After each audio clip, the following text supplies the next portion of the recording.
Hello, welcome to Oxford Heirlooms. In this video, I'm going to be preparing my pattern pieces.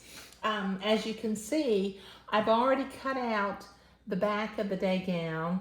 I've got the front of the day gown and the sleeves also. Now, one thing I did want to mention, as you recall, I said that the pattern I'm using is the Becca day gown, which I designed for Classic Sewing Magazine. This actually comes out of their fall 2023 edition. I think I failed to mention that in video number 1, but I thought I would do that now. Okay, so I'm going to mark on my back pattern piece with my blue fabric marking pen where the placket needs to go.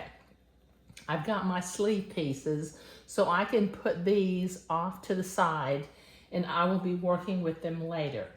Now, what I have done with the front piece, I went ahead and marked from this, I marked the center at the top and at the bottom of the pattern piece. Then I also marked 1 inch away from the center and 5 inches away from the center at the bottom. And then using a fabric marking pen, I simply drew some slanted vertical lines.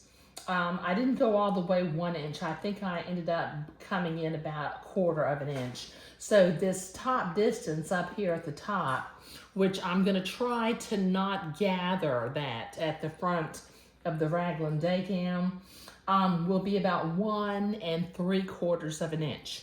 And down here at the bottom, that's 10 inches.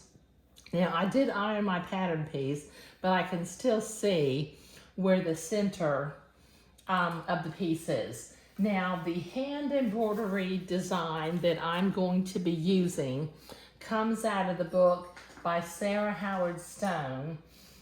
It's her book called French Hand Sewing for Infants.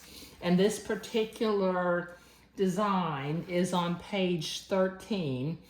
Since it is a copyrighted book, I can't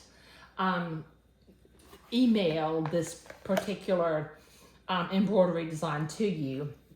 But what I'm going to be doing is about 1 inch from the bottom of my day gown, and lining up that center seam.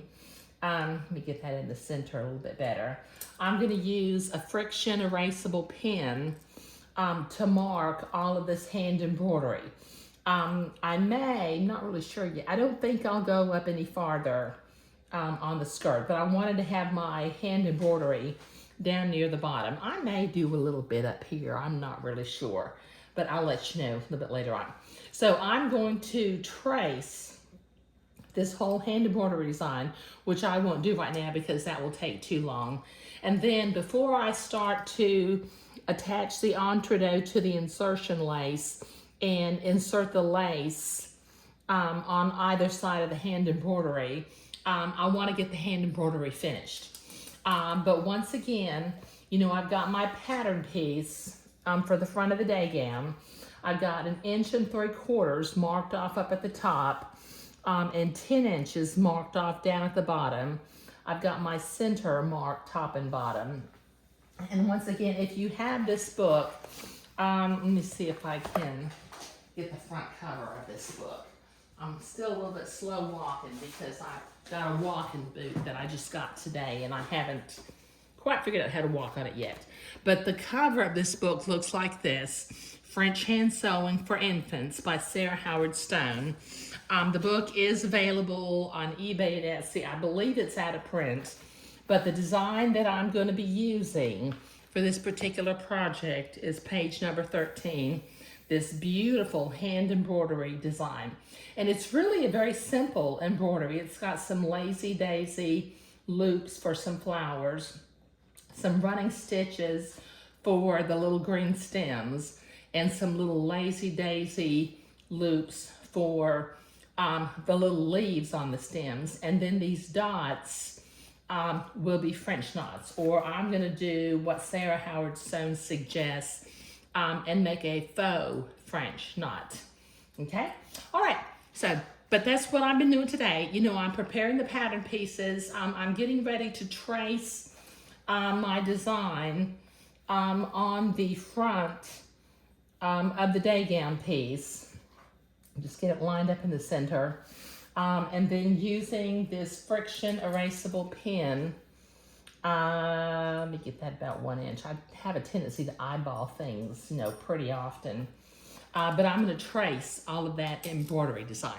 But thank you.